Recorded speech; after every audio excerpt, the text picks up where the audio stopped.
In this video, I'm going to show you how to place the timing belt, water pump, and of course the tensioner and idler on this Jeep Wrangler with a 2.4 liter 4-cylinder engine. To do this job, you will need a new valve cover gasket and intake gasket to go with the job, unless you know yours are good to reuse, but I would not recommend that. Let's get started. So here's a disclaimer. In this video, you will see me remove the valve cover and pull away the intake manifold off of the head. Now, you don't necessarily have to do that if you do not want access to the camshafts. I'm doing it because this is the proper way to do it. You're supposed to be using a cam holding tool, which you don't necessarily have to use if you don't have it. I'm going to show you how to do this without that, but I do want to show you the process of removing everything by the book so that you know how to do the procedure by the book. That is the reason I'm doing this. Now, once again, you can skip these steps if you wish to do so. Just know that you will not have access to the camshafts in case one of them wants to rotate too much. We will be removing the camshaft sprockets, so once the bolt is out, the only way to hold those or move those is going to be, well, underneath the valve cover. Having said that, let's get into the timing belt and water pump repair. Just keep in mind you can, if you want to, skip these steps or do it the way I'm doing it. From underneath, you can see where the radiator petcock is. It's towards the driver's side at the bottom of the radiator. Looks like we have some sort of wire tie here. So I'm going to loosen it up the rest of the way. Well, I guess I have to take this off first. But you would want to turn it counterclockwise and let the coolant drain. Okay, there we go. Let's get that out of there. I'm not going to remove this all the way. I'm going to make sure it stays in here. And now let's go to the top, open up the radiator cap so air can come in as this drains. Otherwise, it'll pull a vacuum and it's going to drain very, very slowly. Remove the radiator cap. There we go. Remove it. Now it's going to drain a lot faster. And we'll just keep working while this continues draining. Let's unbolt the negative battery terminal. For me, this happens to be a 13mm nut on the negative post, but you can use whatever you have. Take this off, set it aside. Before pulling the belt off, I recommend taking either a mental note or a picture of the belt routing so that you can easily put it back on. However, I will also be providing you with a diagram on the screen when it comes time to reinstalling so that you know exactly how to put it on. Having said that, grab a 1/2-inch breaker bar or serpentine belt tool, put it on the tensioner, turn it counterclockwise, and that will release pressure off of the belt, which you can then slide off of any pulley that you can easily get to. Remove the belt.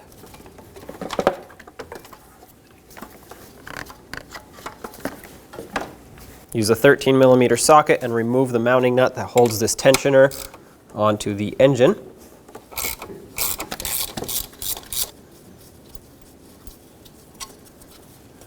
Pull it off. Now we have to remove a few other pulleys. Let's remove this larger idler here, 15mm socket. And the two smaller idlers on the other side of the engine. Also a 15mm socket for both.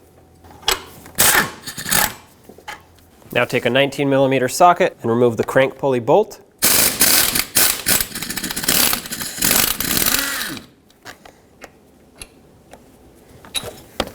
All right, so now to pull this harmonic balancer, you need a tool like this. It's a 3-jaw puller, but it's made especially for these harmonic balancers on Chryslers and GM vehicles. And basically it hooks onto the middle here. It's got a rod going through it so it can bottom out on the crank in a bolt. You're going to want to hold it, in my case with a 24mm wrench, put a 24 socket on this, thread this bolt in, that'll pull the harmonic balancer out.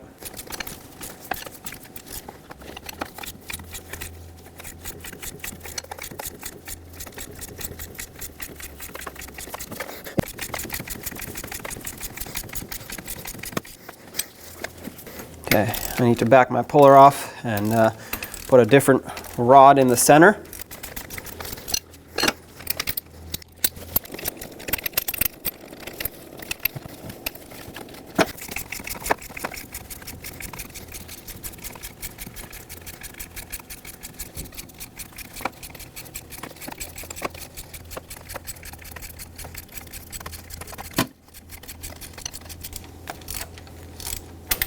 There it is. Remove your tools, back this off a little bit, and pull this off. There's your harmonic balancer. Next, we have to remove this airbox. I'm gonna pull it right off of the throttle body side so that this piece of hose here, this intake tubing, can come off with it and just clear it out of the way. To do that, we need an 8mm socket to loosen up this clamp. Once you loosen it up a little bit, you should be able to pull this right up and off. There is a vacuum hose here. Mine is broken, so if yours isn't, disconnect it off of the airbox only. And then you should be able to pull it right out of the way. Next, I want to disconnect the throttle body. To do that, I'm going to unplug these two electrical connectors. And this one at the top has a red locking tab up on top. Then you can press the connector, pull it aside, and then there are 3 10mm bolts that we have to remove. I'm going to start with this one at the bottom here.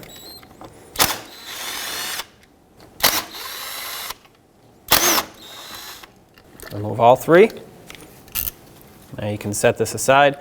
The throttle cable, I'm going to leave attached to it. I'm just going to basically push it out of the way on the side where it's not going to interfere with my work. I don't want to mess with this bracket, so I'm just going to pull it aside. To do that, I need to remove this vacuum hose. That gives me space to pull this out of the way. Next, I'm going to disconnect the upper radiator hose. I'm going to pull it off of this water neck here, and then I'm going to pull the water neck off so we can get to one of the intake bolts. Grab some pliers, squeeze the clamp, pull the clamp up. There shouldn't be any coolant in this since we already drained it. You can very gently give this a twist if it's stuck. Break that free, pull the hose up. Now take a 13mm socket. If you have a swivel socket, that's even better, so you can fit it here, but if you don't, it should still fit, just with a longer extension. Break these free.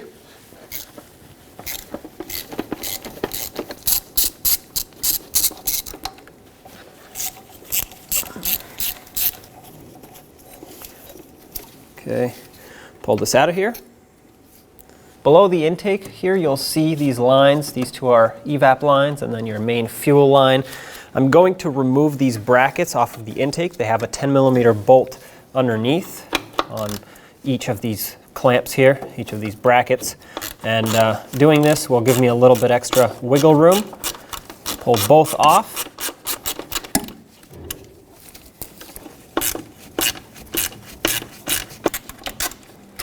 There we go. Just because we're going to have a lot of similar bolts coming up, I'm going to thread these back in so I don't mistake where they go or accidentally lose them.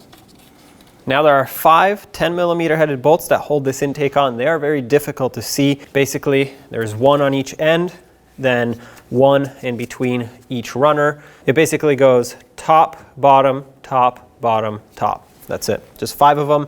10mm in size. Let's break them all free and remove them. I'm going to try to start with the 2 outermost bolts and leave the center one for last.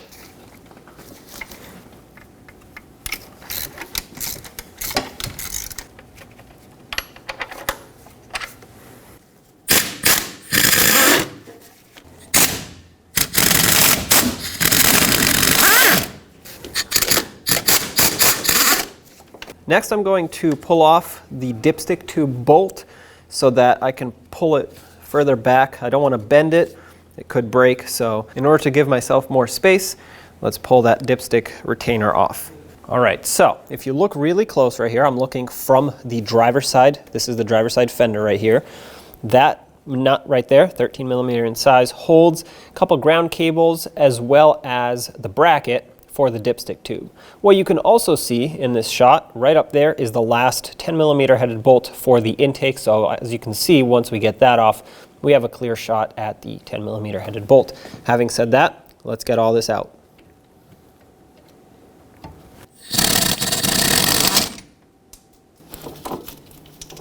Let's get these off of there. Now we'll need a deep 13mm socket to break free that stud, which acts as the bolt for the bracket for that dipstick tube. Okay, take that off.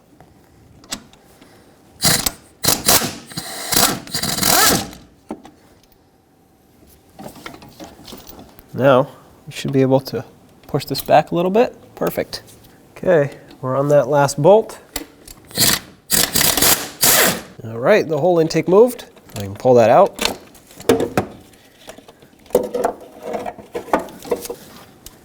There we go. I'm going to pull this PCV hose off of here so that I can have enough clearance to pull this wiring harness up. I'm going to pop the wiring harness off of these retainers. There's one here and one a little bit further back. Kind of hard to see. There we go. This lets us push it back a little bit further.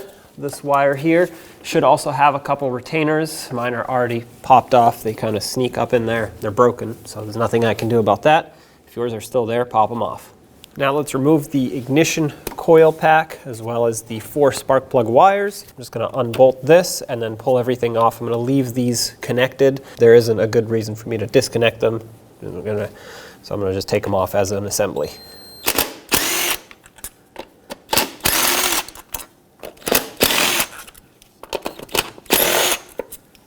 Use a 10mm socket and remove all 4 of these bolts. With those off, pull the spark plug wires up and out, and remove this whole unit. Once you remove it, you should be able to flip it around, and on the back side here, there's a wiring harness. Press in on the locking tab, the red tab. That should allow you to remove the electrical connector. Unplug it, set this aside. Towards the back of the engine and the valve cover here, we're going to have to pry up this entire wiring harness so it can pop off of its retainers, which are basically just going to be these studs here. There we go. There's a ground strap here also. Be careful of that so you don't break it, especially if it's slightly corroded. We're going to have to work around all these wires at the back here, but it does look like you can push them pretty far out of the way. So that's good. We have to access a bolt right here, and then these 2 studs on the side. I don't think there should be a problem with the way I have the wires positioned, but whatever you do, just make sure you don't pull on them too hard or break them by accident.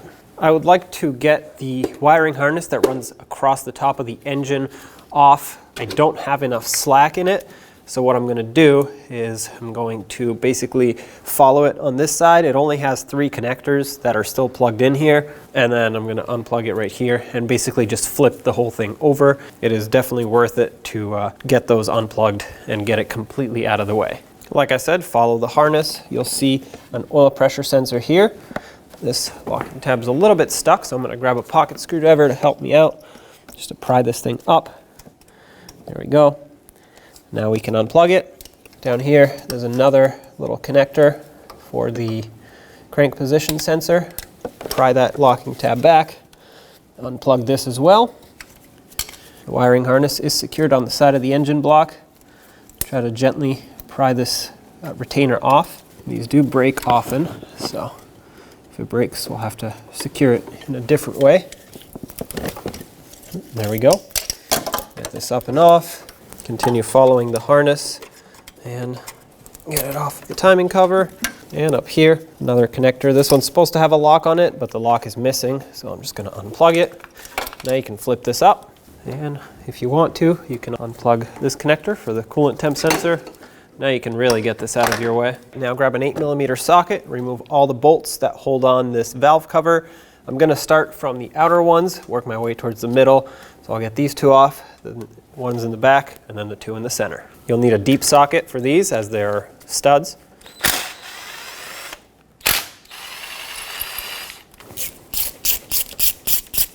These I have to get by hand just because my power tool won't fit in here.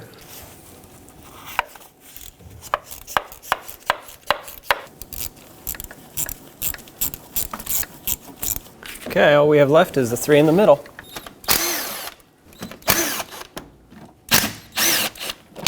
Now pry up on the valve cover, and there we go. You should be able to remove it. You have to move all those wires in the back here, so it's not really letting it pop up, but oh, there it is.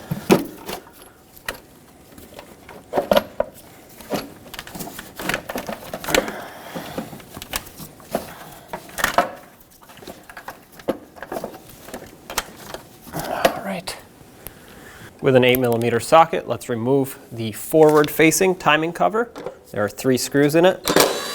one at the top and one on each side. Take this off. Let's move the alternator out of the way, bolt it onto this timing cover. That's basically its bracket. So I'm just going to unbolt it, two 15mm bolts.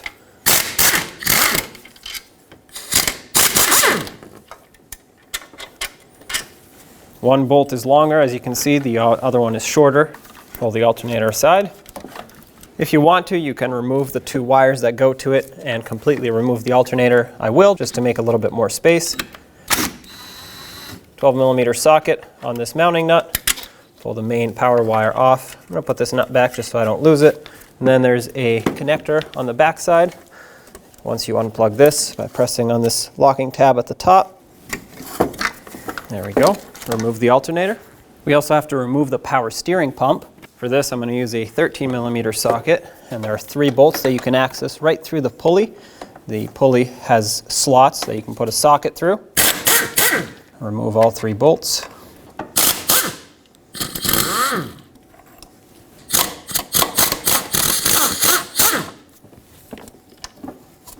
All 3 are the same on this, so no reason to separate them. This you can just kind of let hang over here. I'm not disconnecting the power steering system at all. I'm just freeing this up from the bracket. 2 15mm bolts on the front of this aluminum timing cover.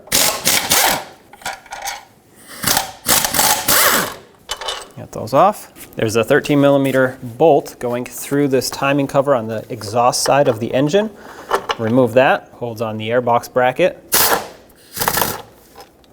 On the intake side of the engine, there are 2 15mm bolts that you have to get off to remove this timing cover, and it's pretty much impossible to see them, to be honest. So I'm just gonna feel for them, put a swivel socket on, and pull them off.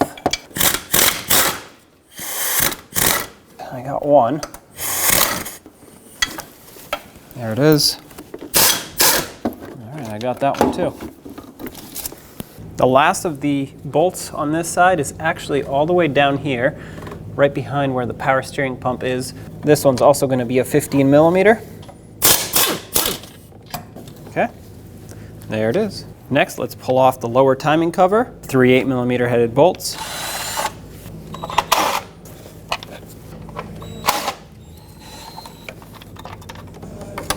Oh, there we go. Now you'll be able to pull the aluminum part of the timing cover off, as long as the power steering pump doesn't get in your way.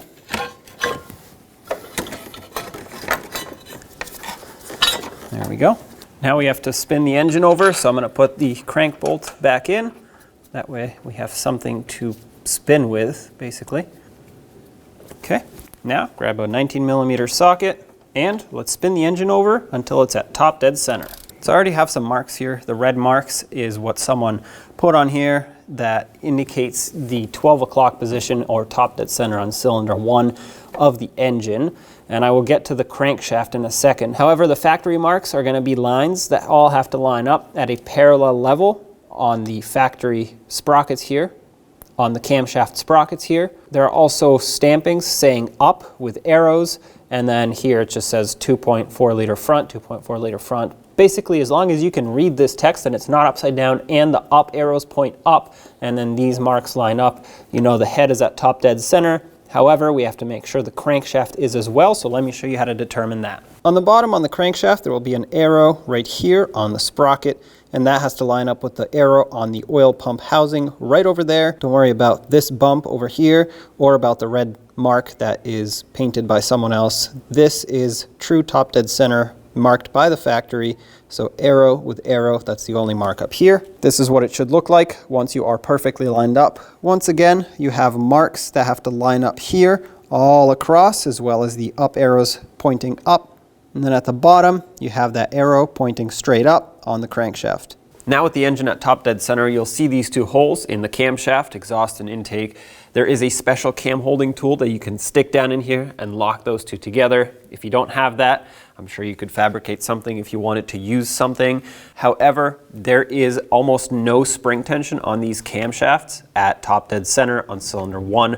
So if you remove the belt, they should not spin much at all. So this is why at the beginning of the video, I mentioned that you don't actually have to have the valve cover open. but I prefer to do it just so I have an access area in case I do need to hold or spin the camshafts, and I have double confirmation that I'm at top dead center if I can see these pointing straight up at 12 o'clock. Now, whether you use a cam holding tool or not, this is the time to break free the cam sprockets. So take these two 18mm bolts, spin them counterclockwise just a little bit to loosen them up. I'm not removing this yet. Obviously the belt still has tension on it, but if I do this now, I'm able to spin the engine back to top dead center in case I happen to spin it backwards and it's not timed anymore. Having said that, grab an 18mm socket, try to hold the camshafts the best you can. I have this tool that has two little prongs that go in there, help me hold the camshaft from spinning as I loosen this up. These bolts shouldn't be extremely tight, but if it's the first time that they're being removed, they can be a little bit cumbersome. There we go. So that one broke free. There we go. I'm not going to remove it yet. I'm just going to leave it loose. Let's do the same to this one. Once again, you may not even have to hold the cams. Oh, this one was a little bit tighter. Okay. All right, got it. So I did spin the engine backwards, which is not a good thing. But it didn't go much, so I'm going to grab my 19mm socket now, put it on the crank. You only ever want to spin the engine from the crank.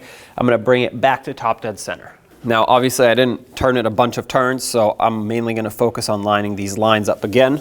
Not so much worried about the crankshaft. Right there. All right, so I'm back at top dead center in a clockwise rotation. At this point, we are safe to take the tension off the timing belt so we can remove the timing belt. One extra step and precautionary measure you could take is if you have a paint marker, you can draw some lines or make some sort of markings on your old belt that you can then transfer to the new belt to ensure that you are putting it back exactly the same way. What I'm going to do is I'm going to take this white paintbrush and I'm going to make a little line here that lines up with that line on the cam sprocket, one here. And I'm going to make sure that this line covers both the belt as well as the cam sprocket. And once I do that, I'm going to do the same thing down on the crankshaft. Then I'm going to take the belt off and do all that. Transfer these marks to the new belt. When I put it on, they should line up. If they don't, I'm not timed properly. To release tension off of the timing belt, what you want to do is stick a 6mm Allen socket or wrench in here. And then use a 13mm socket on this bolt, loosen it up by going counterclockwise. This is going to release pressure off of the tensioner and unlock it basically. With the Allen wrench, you're holding it in place so it doesn't all of a sudden fly in one direction or another. Once you turn it a few turns, you'll see that it freely spins. This direction it bottoms out. To unlock it and release tension, you want to go clockwise all the way, or until it's loose enough, until it bottoms out, and that should give you no tension on the timing belt on the slack side. At this point, with all the markings set and the engine at top dead center, you are safe to remove the timing belt. As you can see, that camshaft moved a little bit. That's all right.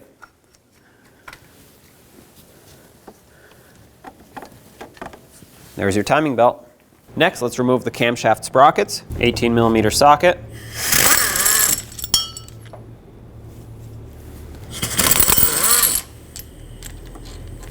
Both bolts are identical. You do not need to keep them separate. Remove the camshaft sprocket. These sprockets are the same, however, the markings on them are obviously lined up to where they came from, so I'm going to keep this the exhaust and this the intake camshaft. Remove this piece. With a 17mm socket, remove the idler for the timing belt. And with a 13mm, finish removing the tensioner pulley. There we go. This timing cover should be one piece. Someone has cut it up to do a water pump without removing the camshaft sprockets, which is not the right way to do it, really. But regardless, I'm going to show you how to remove the whole thing and do it right. There are 3 8mm bolts holding this timing cover on, one on the bottom and 2 underneath each camshaft. Let's remove all 3.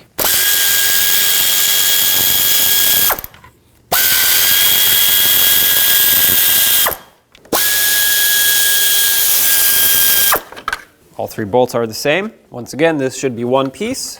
But here is your rear timing cover. Now let's remove the water pump. It has several 10mm headed bolts. I'll break them all free, then back them out completely, and then of course remove the water pump.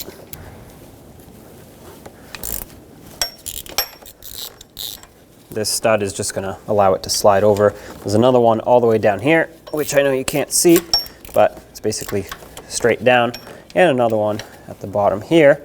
That should be pretty much all that's holding this water pump on. Have a collection bucket ready, because as soon as we break this free, it's going to want to spill a bunch of coolant. Oh, it's already starting.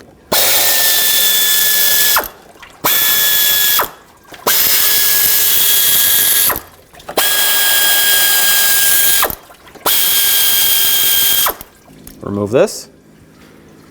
There's your water pump. Now take a razor blade or a gasket scraper. Make sure you clean off this area if there's any rust or corrosion. If you need to remove this stud, go ahead. My surface is actually in very good condition here, so I'm not going to remove that stud. I'm not going to worry about using a sanding block or anything. I'm just going to slowly and gently scrape all this off. This is a gasket scraper, so it's specifically made for this application. However, if you don't have this, you could use a razor blade.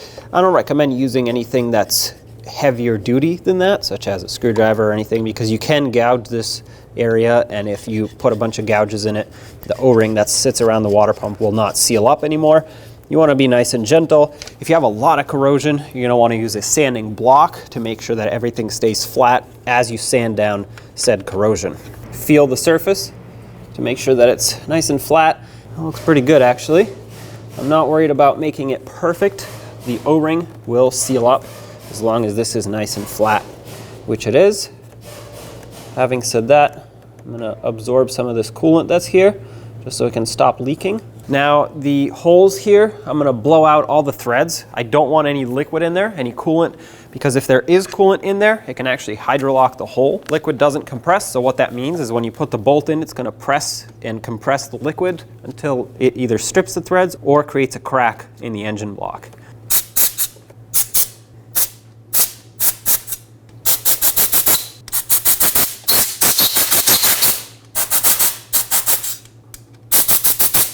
Take the new water pump, make sure the O-ring or the gasket is seated properly.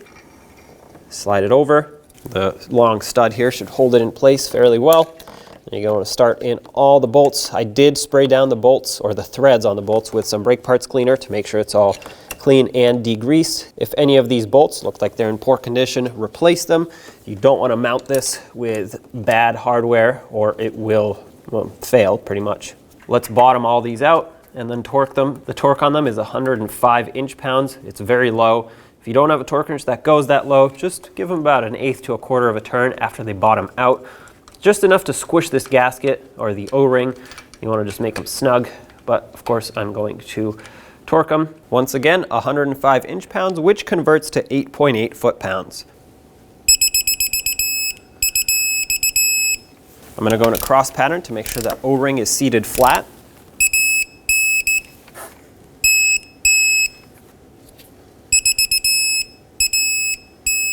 Double check them all. There we go. Water pump is mounted. All right, this is optional, but strongly and highly recommended, and that is to replace the front main seal, oil pump seal, or crankshaft seal, whatever you want to call it, behind this crankshaft sprocket, as well as the camshaft seals. Now, again, this is technically not part of the kit for this job, but I strongly recommend doing this every time you have to pull the timing belt and water pump off, because obviously to get to this point, you have to do the job all over again. So I like to put new seals on every time. Having said that, I'm going to show you how to do it. To do this, I'm going to remove the crankshaft bolt once again, just so I can get my puller, this has to be pulled off, just so I can get my puller closer to the sprocket. With that bolt out, I was able to get this puller, 3-bolt puller on, and the threads on the sprocket are going to be 6x1. You need some very long, high-grade bolts so you can actually get those threads to bite and clamp onto what is cut on the sprocket so you can pull it off.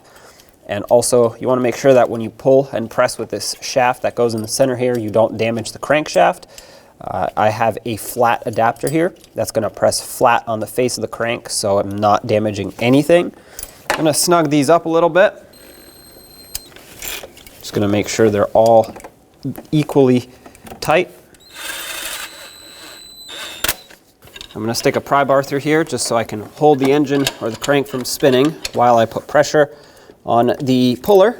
And now, well, let's put some pressure on the puller.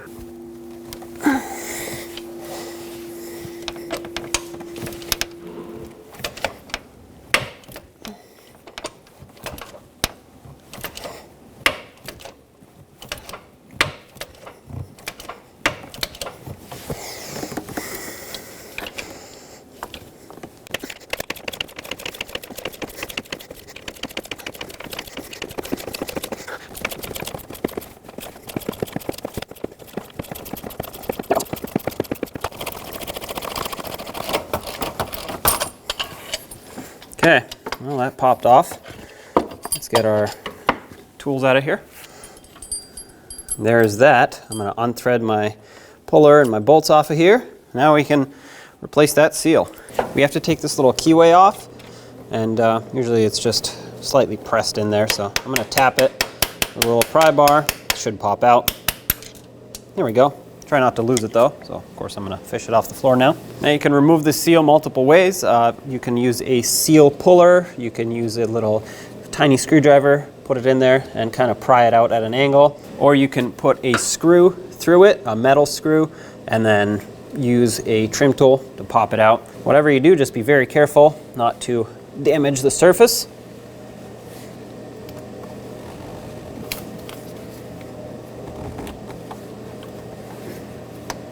There we go. Get your new crank seal. I have a 32mm socket that fits well on the seal. I'm only going to tap on the outside of it. I just want to get it seated. That is nice and flush. Feel all around to make sure it is perfectly equally seated all around. That actually feels great, so I'm good to go. Let's install this little keyway here. It's very important. Line it up. It is not directional. Doesn't matter which way it's facing as long as it's installed with the large flat side up and the rounder side on the bottom. Very lightly tap it in place. You can hear all of a sudden your tapping sounds full, and basically what that means is it's bottomed out and the tapping noise is traveling through the entire crankshaft. Be very gentle if you're using a steel hammer. You don't want to damage it. I put a very, very thin layer of anti-seize on the crankshaft here, and that is so that when I slip this on, not only does it protect it from corrosion in the future, but it's also hopefully going to slide on a little bit easier. If for some reason it's in poor condition, replace it. Mine is good, so I'm going to put it on. Installing this is going to be a little bit trickier. You need a special installer with the threads of the obviously same thread as the crankshaft bolt. So slide this on. On the installer, I'm going to put a spacer here, which is going to press on this sprocket. And then the other end of the installer has this piece that allows it to actually tighten up as I'm threading it in. And I'm not going to thread the main rod in. This is what's going to press in. You don't want to use the bolt, for example, the crankshaft bolt, to install it because it's actually pressing onto the threads of the crankshaft. If for some reason you ruin those, you need a new crankshaft. So you don't want to get to that point. And that's exactly why I'm using this installer. I'm going to make sure that my installer bolt is basically tightened up nice and snug inside the crankshaft with as many threads as it can bite into. Oh, that's spinning. There we go. Spin that back if you need to. You don't want to turn the engine or the crankshaft over a bunch of times. Now we just press this on, try to get it centered up. I'm going to use a breaker bar on the bolt of the installer just to hold it in place while I spin the floating bolt here. I call it a floating bolt because it has a floating washer on it to allow it to spin freely. And this should allow us to press everything back on nice and smoothly.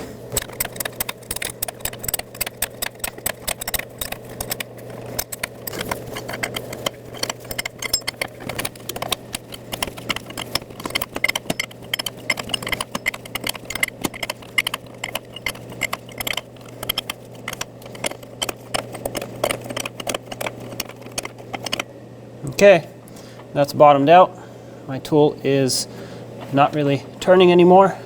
So I'm going to release pressure. Get this out of the crankshaft.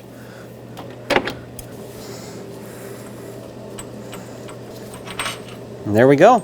That's installed. Let's do the same to the cam seals. These for me were actually leaking, so they absolutely need to be replaced. You can pry them out or use a seal puller, whatever you have. Just try not to obviously gouge anything. I'm going to clean off the surface here and install the new one. When doing this, make sure you get either a lint-free paper towel or a clean rag. You can also blow some compressed air if you want, but be careful with that. Try to cover the valve cover if it's open, or the top of the head. Gently slide this over so you don't bend the inside. Take a 34mm socket or a special installer cup if you have it. Tap this in. It should go in fairly smoothly, and it should be flush, which it is. So let's do the same to the other one.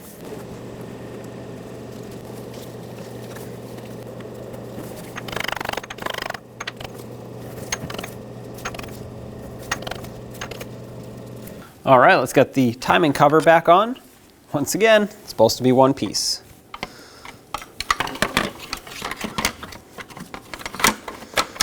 Just like this. Make sure everything lines up. Let's thread in the 3 bolts. I'm going to start them all before I tighten them, just in case this needs to move around to line things up. With all 3 in, tighten them up. About 1/8 of a turn, if not a little bit less, after they bottom out. They don't have to be extremely tight, just snug, just enough to hold this plastic cover on. And they are very small bolts, and you can easily break them off or strip the threads if you over tighten them.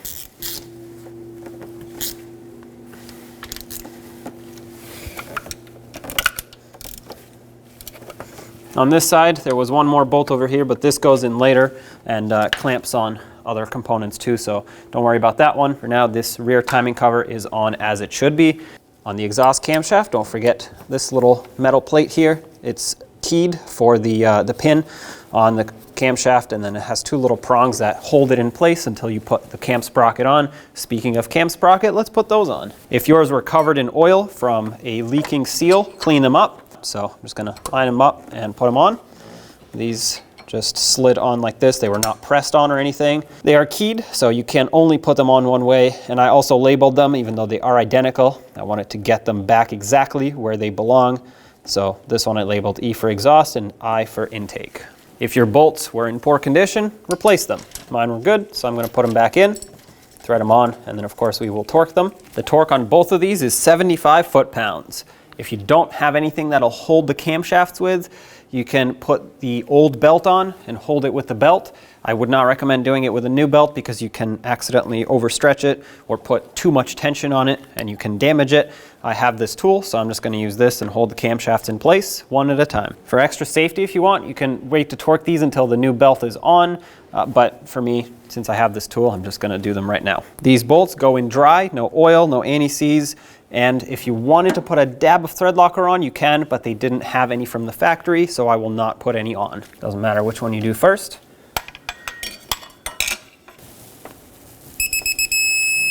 That's one. All right, that one's good too. Since these moved, I'm gonna get them a little bit closer to where they're supposed to be. This one's gonna wanna keep moving this way. It's very slowly, but that's fine. Just wanted to get it closer. Let's install the new idler. Should come with a bolt.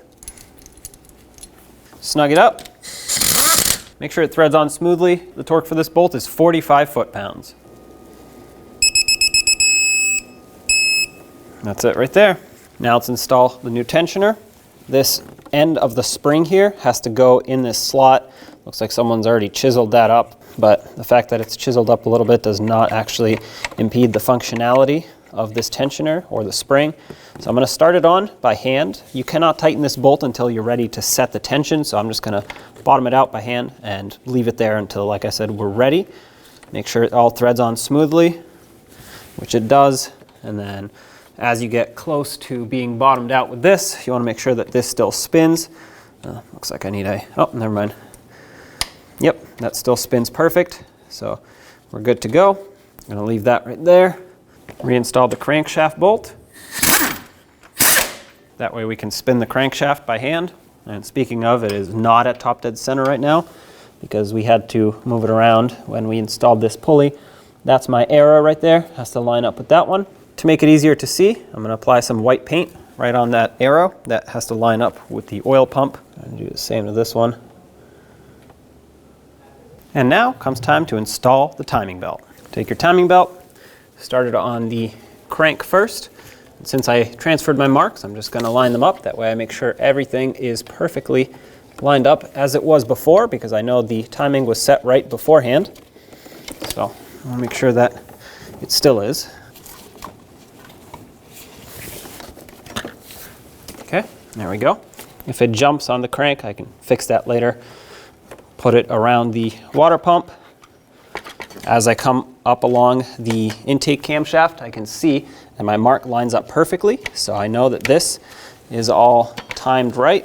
I have these heavy duty clamps. I'm gonna put one on here. That's gonna hold it on the intake cam sprocket so it can't jump timing. Now I do have a lot of slack here, and that is because this sprocket is actually twisted clockwise, so I'm gonna bring it back counterclockwise. Just like that. And this is where your cam holding tool would come into play and prevent you from having to do this. So I'm still lying on the bottom. I'm spot on over here. And what I'm gonna do now is grab this bolt with my breaker bar, line this up, and when I let go, this should be perfectly lined up. So I know these lines aren't lined up, but when you start off with a new belt, you are supposed to have the exhaust camshaft half a tooth forward from the intake camshaft. That is how this engine needs to be timed. To lock this in, I'm gonna clamp this over here. Now I can safely let go. And now we just have to put the belt over the tensioner. The tensioner is completely loosened up, so there's no tension is applied. This is a very, very tight fit. You wanna make sure you have slack only on the tensioner side, so on the slack side. Try to slide it into place here. The most difficult part is to get it started. These timing belts don't have a lot of flex to them, so when you're trying to slide it on, it doesn't want to bend. Once you do slide it on, it should slip on easily. I try and guide it on with this trim tool. There we go. As you can see, it's not that it's tight, it's just that it doesn't want to bend. If you have to use a tool, do not pry on the belt, you will damage it. At this point, we can set tension and then start rotating the engine over to make sure that we are indeed at top dead center and timed correctly. I'll show you exactly how to do all that, but now I'm going to show you how to set proper tension on the tensioner. Just like when removing, you need a 6mm Allen headed socket or wrench to fit in here. Turn it clockwise. And what you're aiming for is for those cutouts. If you look at the center of it, it'll have a deeper groove. That has to line up with the spring. So that pin that's sticking out, that would be your spring. And then the spring has to continue up into that groove. So basically, you should be able to see the spring just like this from bottom to top all the way, lined up with all of those grooves. But what you also don't want to do is over tension the belt. So if you go too far, you're going to need to back it off and basically start over with the tensioning aspect of it. I'm happy with its position right there, so I'm going to lock it in with my 13mm socket. Once you snug it up, you should be able to remove your Allen and it'll stay, and now we can fully torque down that tensioner. Now with everything all set, let's torque this between 25 and 30 foot-pounds. Perfect. Now I'm going to remove my clamps. Everything's all set. Now let's rotate the engine several revolutions, at least 2 full revolutions, to double check that the timing is set right. If it is not set right, when you finish your revolutions and you're back on top dead center, it will not be lined up. So that's how you know. If it is lined up, you're good to go. If it's not, take tension off the tensioner, pull the belt off, line it up again, try again. Just repeat that process until you're done. I'm going to spin it over more than twice just because I want to make sure that everything is all set.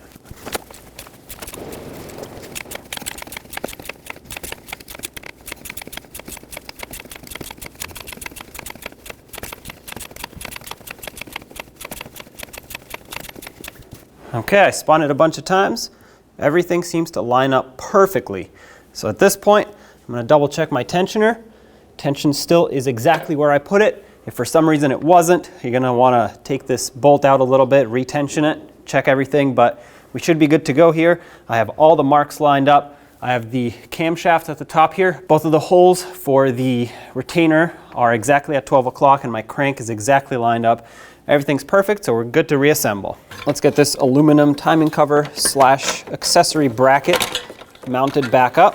This holds power steering, alternator, and all the pulleys, serpentine belt tensioner and all that. So let's get this mounted back up. Once you line it up, I suggest putting in the 2 front bolts so that it's locked into position, then go around and put in all the other bolts.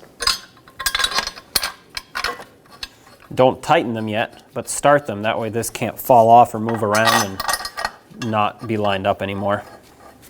I'm gonna get this little bolt back in here on the bracket that was right above the exhaust. This was the only bolt that came off of this cover that had different thread pitch and thread pattern on it. It was a 8x125 smaller size bolt.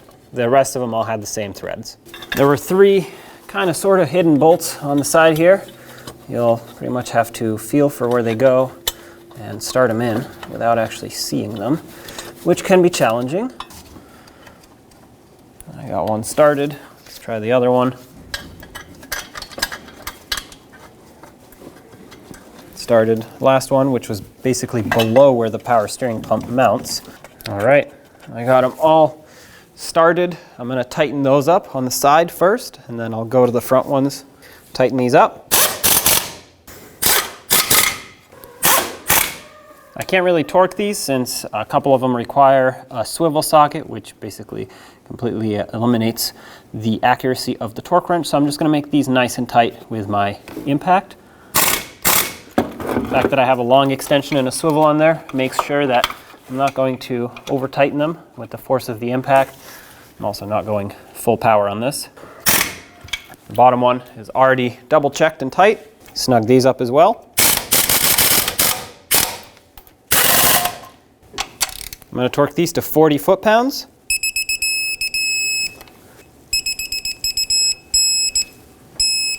And don't forget about this one on the side, 13mm headed bolt for this one. Let's get this lower outer timing cover back on. This had 2 screws and 1 bolt, which was a 6x1 thread went in here directly onto the engine block, whereas the 2 screws actually go into the rear timing cover, and they're more coarse threaded screws. There was one all the way at the top here, which is difficult to see. They're all 8mm headed bolts, so let's snug them all up.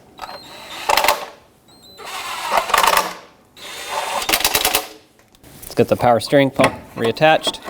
For this, had the long bolts that go through the pulley here. I'm going to line up one of them, that way it's held on, and then the rest should kind of fall into place as you pivot the pump around. Yep, got that one started. Once you start one, you can pivot the pump up and down to line up the other ones, so it'll be a little bit easier. Okay, second one is started. Third one was at the bottom here.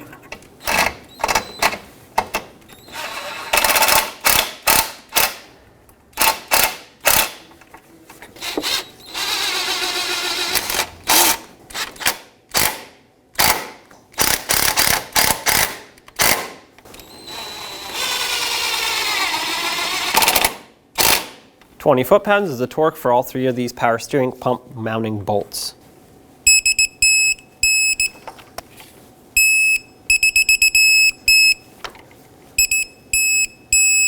And that's it. Let's put the top timing cover back on, line it up. It had 3 screws that it mounted with, and those got screwed into the rear timing cover. They should thread on nice and smooth. If they're not, it's probably because this isn't lined up. 8mm in size, snug them all up. They're threading into plastic, so don't go crazy tight on them. Let's install the harmonic balancer. Put a little bit of anti-seize on the crankshaft right there. This is not keyed. It's not marked in any way. It does not have to go on with any specific alignment. It just has to slide on and be pressed on. start it by hand, and then you'll need that same tool that you used to press on the sprocket for this. So stick it through, thread this on all the way, bottom it out. Give it a snug by hand just so you can make sure it's fully bottomed out. Now bring this closer and start pressing it on.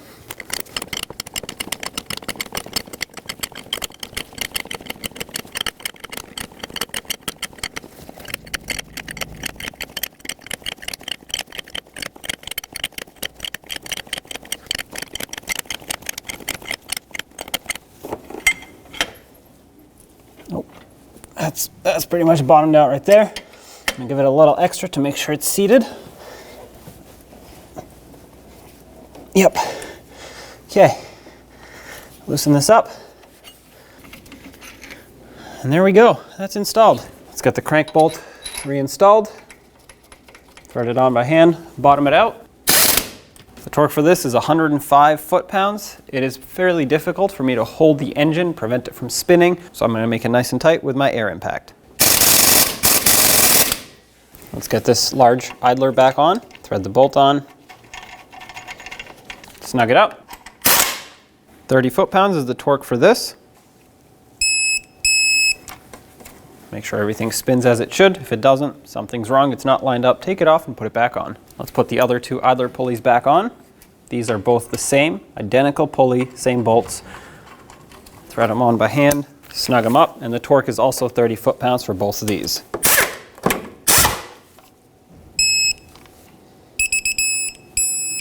Install the tensioner. It has a little dowel pin that needs to line up on this cover, timing cover.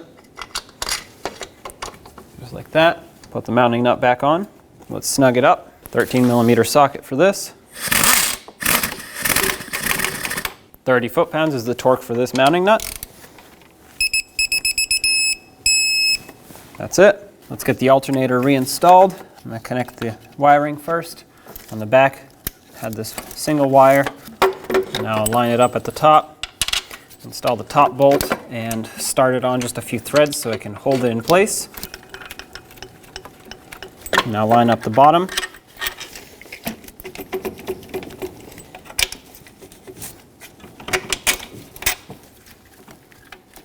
There we go, start this one on. Let's snug both of these up. Torque these two bolts to 30 foot-pounds. Get the main power wire reconnected. When tightening this mounting nut, be very careful not to break the stud. So after it bottoms out, just give it an 1/8 of a turn at most. This is perfect right here. You don't want to break this stud internally in the alternator, then you'll need a new alternator. Let's replace the valve cover gasket. Pull up on the old one. There's some RTV here. It actually has to be reinstalled. I'll show you that in a little bit. Get this one off, and then we'll get the spark plug tube seals peeled off of here. You can use a little pick or screwdriver to help you get them out if you can't.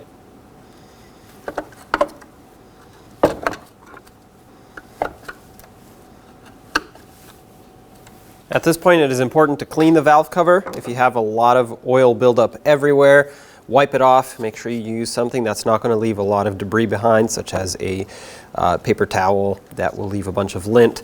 Also, if the top of it was very dirty from oil leaks, clean it off. I already somewhat degreased it. Mine did have some oil buildup on it, but now that I have the gaskets off, I'm going to focus on the ridges or the cutouts where the gaskets go. I'm going to clean them off with some brake parts cleaner, just kind of spray it in the area, and then I'll use some compressed air and blow the brake parts cleaner off because I don't want to leave that in here.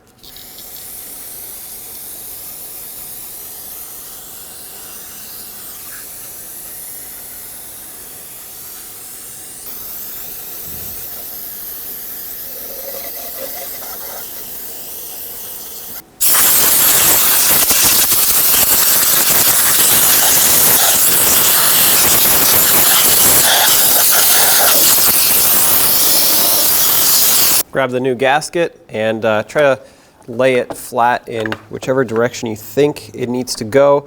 This should be molded to the valve cover, so you're going to want to find how this molding wants to sit on here. Otherwise, it will not line up. You can see right here on this divot where the camshaft goes through, or where it's capped off. You're going to want to line that up, and once you find that, this being the only deeper divot on this side, once you line that up, the rest of it should fall into place. The valve cover gasket will be flat on one side and pointy on the other side. The flat side actually goes into the groove on the valve cover, and the pointy side will make contact with the head. That's how it seals up. The fact that the flat side goes into the valve cover also allows it to basically get locked in tight so that it doesn't fall once we flip this over onto the engine. Just go around and press it into its groove from one side all the way to another. Make sure it's even and flat.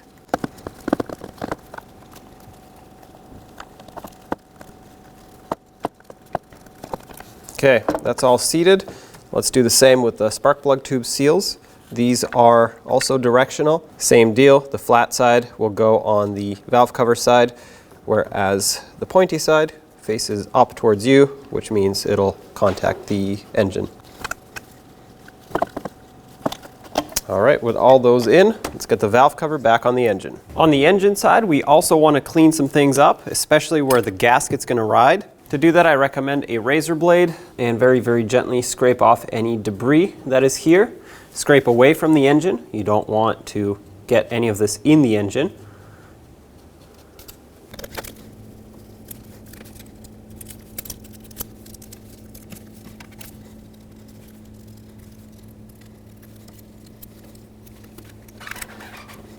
At the back there, it's a little bit challenging to get your hand and your razor blade back there, but it is important to clean. If you can't get a razor blade or a scraper or anything, use a rag, wipe it off as clean as you can. It doesn't have to be perfect, but it does need to seal up without any debris in the way so that it, well, doesn't leak.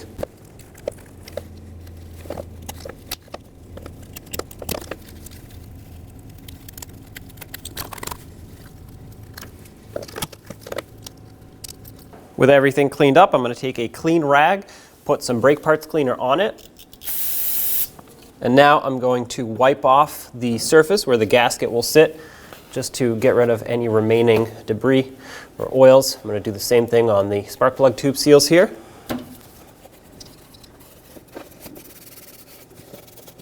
On the back of the engine, we need to apply some gasket maker or RTV to the areas that either have a sharp corner like this, or back here where there's a split in the head where there's a cap, so that the gasket can seal up properly.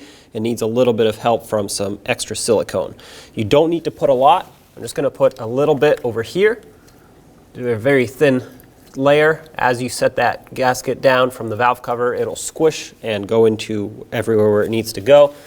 A little dab over here, just on the corner where it's a little sharper of an angle. And then underneath this wiring harness here, we'll do this, but on the other side. I have a clean glove, by the way. I degreased it. I don't want any oils on my glove interfering with the silicone that I'm applying. And what I did on the back side, we actually also have to do on the front. It's just going to be a little bit more difficult because it's right behind this timing cover here. Just a tiny bit. You don't need a lot. If you put too much, it's going to squish, and you don't want it to get inside of the engine. You want it to stay out there. Now you can take your valve cover and let's set it back down onto the engine. Try not to smudge the RTV that you just applied. It will be fairly difficult, not going to lie. But just like we removed it, we can get this out of the way. Push some of this wiring up and out. Try to get this seated. As you do this, make sure the gasket doesn't come off of the valve cover. It is very important. It is very likely for it to pop off. I can feel it in the back here. Try not to smudge too much of my RTV, but as long as the gasket's still seated, you should be good to go. I'm going to hand start all these bolts. That way I make sure that it's all lined up.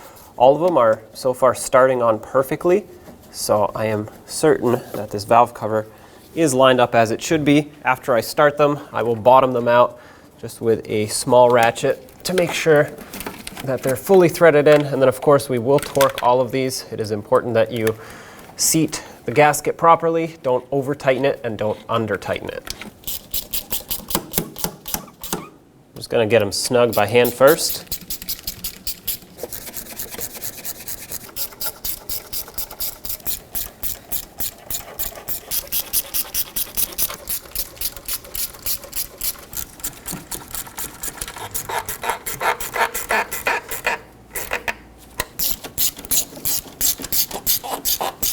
All right, they're all bottomed out. Let's grab a torque wrench and torque them in sequence. The torque for these is from the center, working your way to the outer bolts, and it's supposed to have 3 passes, 40 inch-pounds, 80 inch-pounds, and then 105 inch-pounds.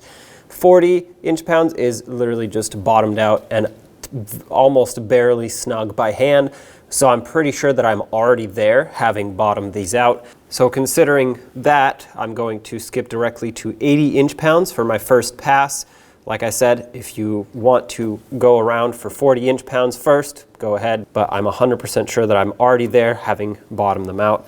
So 80 inch-pounds, starting from the center out, here we go.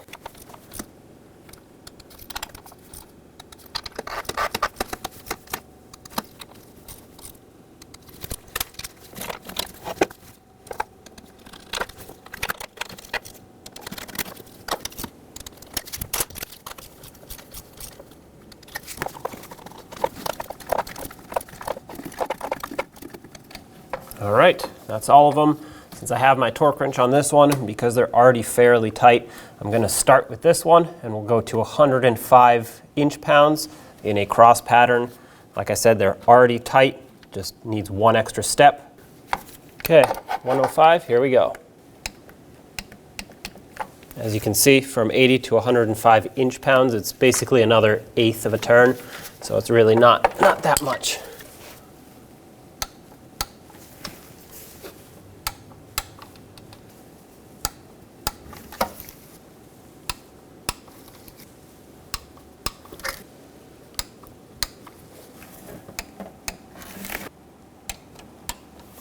All right, those are all tight. If you want to go around one more time, go ahead, but I am certain that everything is properly tightened so we can move along. Take this harness and loop it back over the top of the valve cover here.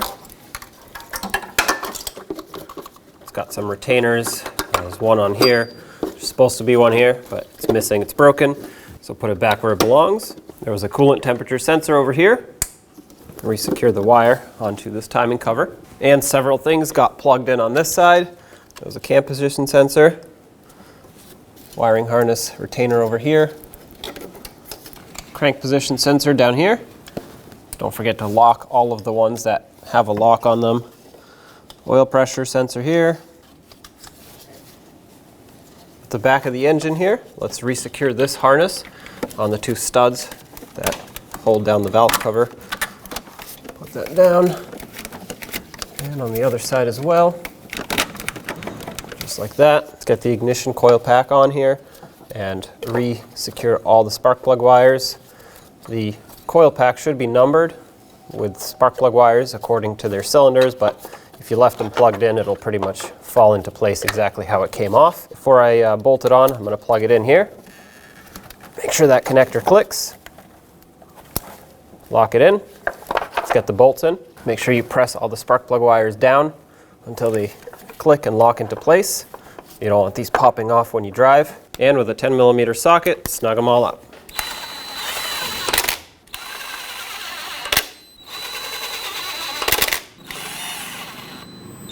If you're doing this by hand, just give them about 1/8 of a turn after they bottom out. That should be good. You don't want to over tighten them and crack the valve cover or the coil. That's mounted. Let's continue. Let's get the intake back on. This procedure might be a little tricky just because of the way that it's mounted here. It's going to be fairly difficult to get everything lined up and back on. First, make sure all of your wires are out of the way when you move the intake in, not to make sure you don't pinch anything, of course. And then you also want to inspect your rubber gaskets, the intake gaskets here. Mine are good. I'm good to reuse them. If yours are flat, crushed, hard, brittle, replace them. You will have a vacuum leak and the engine will not run properly. If they are squishy and pliable and they stick out still, then you're good to go. You are able to reuse them. Having said that, I'm going to bring the intake back in And the only bolt I can see right off the bat is this first one here, so that's what I'm going to line up first. I'm going to stick a bolt in here, and once this one is started, I should be able to pivot the intake on this bolt up and down to line up the rest of them, and I know that it won't fall back off. Okay, I was able to get this started. I'm going to thread it in most of the way just so it has less wiggle room, and after this, like I said, all I have to do is move it up and down accordingly, pivoting on this bolt. Okay, I got the center one started. This should allow me to get everything else a little bit closer.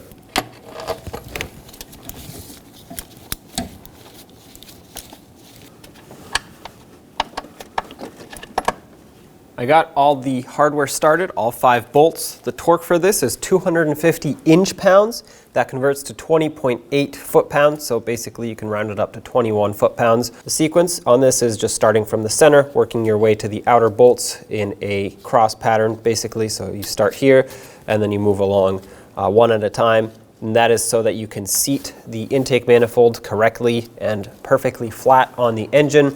I have all the bolts bottomed out. They are not tight. They need to be tightened. And once again, 250 inch-pounds is the torque for these. I'm going to start on the center one, and then we'll work our way towards the outers. Just a side note here, I have not attached the dipstick tube yet. That is a separate bolt. We will put that in later. So this torque spec does not include the torque for this bolt.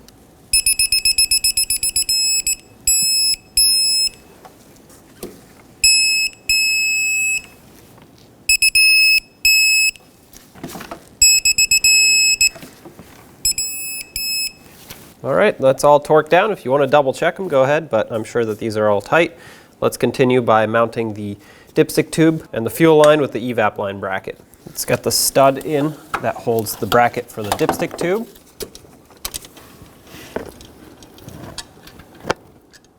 Okay, once you have it in, thread it on. This took a 13mm socket.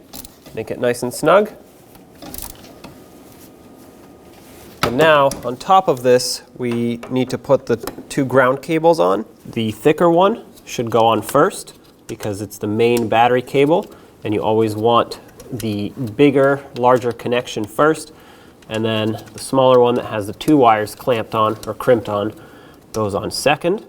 Also, if they're corroded, clean them up. You want there to be a good connection there.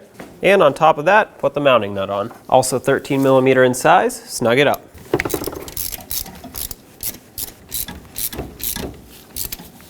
Once it bottoms out, give it about 1/8 of a turn. You don't want to completely crush those ring terminals, but you do want them to be tightly clamped on there.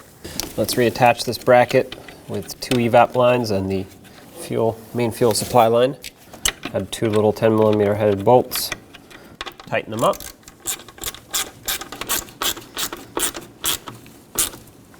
Once you snug them up, that should be good. They're threading into an insert that is mounted onto the plastic intake, so you don't want to break anything. You just want them tight enough to hold this bracket on. That's it. Let's install this thermostat housing / water neck, whatever you want to call it. And you want to inspect your thermostat gasket. Mine is still in great shape, so I'm going to reuse it. If yours is bad, definitely replace it or you will have a coolant leak. This piece is directional because it's slanted in one direction. So you want to make sure you put it on the same way it came off. It is slanted towards the front of the engine. Start in the 2 bolts that hold it on. Let's thread both of them on completely, bottom them out. And of course we will torque them to spec so that this does not leak. The torque on these 2 bolts is 15 foot-pounds. I know I have to torque the inner one with a swivel, but it is what it is. I have no other choice. Just gonna make sure that swivel stays straight so I can get an accurate torque reading. That's it right there. The torque is fairly low, so I'm not too worried about it. Resecure this wire if you popped it off to get to that bolt, just like that. Let's get the hose on, pinch the clamp, and let's put it back down. I like to set it exactly where it was so it can have the best seal possible. Just like that. Reinstall the PCV hose. Let's remount the throttle body. Make sure you route the cable properly. So it's gotta go underneath the PCV hose here, just like that. And then before I bolt it on, I'm just gonna plug in these two connectors and lock them in at the same time. And when you plug them in, make sure they click. Now start in the bolts. Of course, check the gasket also and make sure that it's still pliable, soft, and it's not completely squished and collapsed or rock hard. In that case, you would definitely need to replace it or you will have a vacuum leak. This lower one's going to be a little trickier just because it's underneath here. You'll have to use a swivel socket. There we go. Got that one started as well. Let's snug them up, and the torque for these is 105 inch-pounds.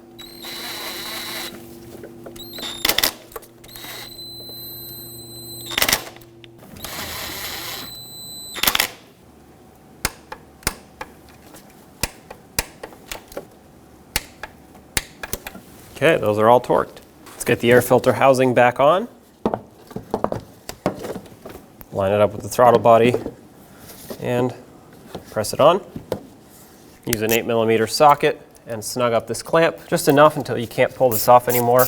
If you over tighten it, it will strip out the clamp and then you'll need a new one. Okay, that's getting snug. This can't move, so we're good.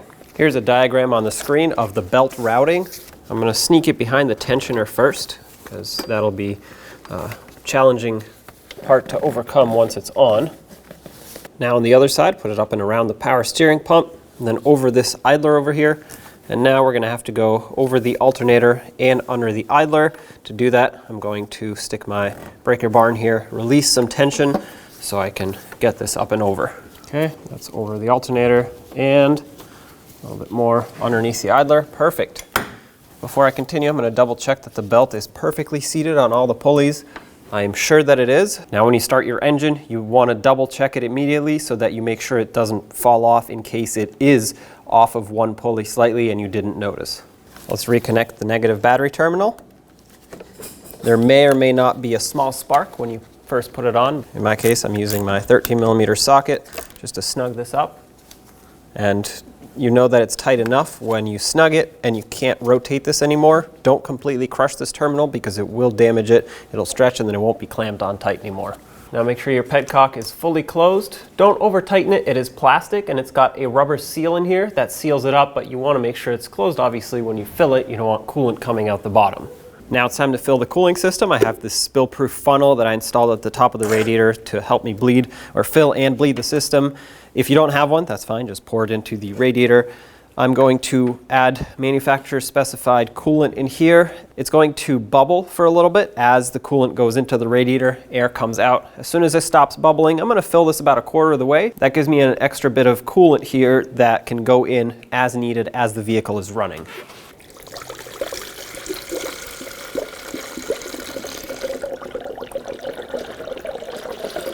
Now let's start up the engine, make sure everything is running as it should, and we'll wait for it to warm up to bleed the system.